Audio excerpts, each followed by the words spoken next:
Europe 1. Le vrai faux, bonjour Géraldine Wassner. Bonjour Patrick, bonjour à tous. Et le premier bilan de Nicolas Hulot? Un bilan mitigé alors que la France peine à remplir ses objectifs de réduction de gaz à effet de serre. La hausse des taxes sur le gazole fait grincer des dents, mais les Français peuvent la compenser, assure le ministre, en profitant des aides pour soutenir la rénovation thermique des logements.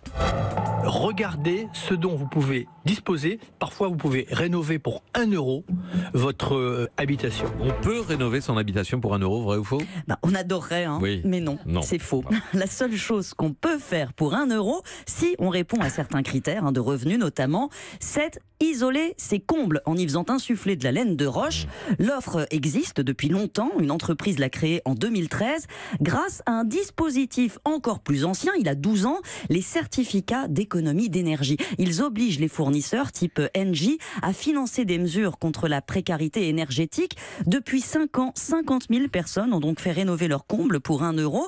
Et il existe d'autres primes pour tout un tas de travaux. On peut refaire sa chaudière, isoler ses murs. Le problème qu'évacue totalement Nicolas Hulot, c'est que ce dispositif est bourré de défauts. Plusieurs rapports l'ont montré. C'est opaque, on comprend mal les aides. Il faut remplir des montagnes de papier pour gagner pas grand-chose sur le changement d'une fenêtre. Et comme il y a peu de contrôle sur les économies d'énergie vraiment réalisées, on ne sait pas dire si c'est efficace. Ce qui est certain, c'est que le coût des travaux se répercute sur les clients.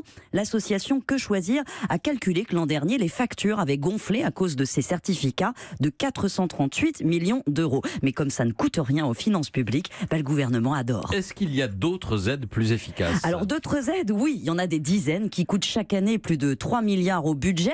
Sont-elles efficaces? L'inspection générale des finances en doute. Il y a 7 millions de passoires thermiques en France, 20 millions de logements datent d'avant 75.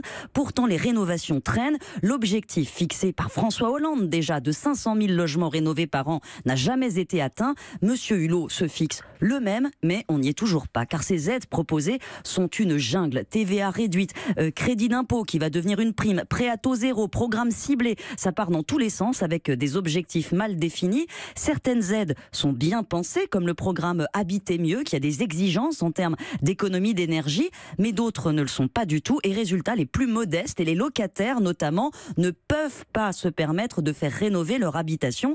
Les aides couvrent 17% seulement des dépenses en moyenne, et pour les plus modestes, ça ne coûte pas 1 euro, mais au minimum 1 700 selon les calculs de l'ADEME. Un reste à charge d'environ 20%, très élevé. Certains acteurs militent du coup pour passer des incitations à l'obligation, mais ça c'est un pas que n'ose pas franchir Nicolas Hulot. Merci à vous Géraldine Wassner.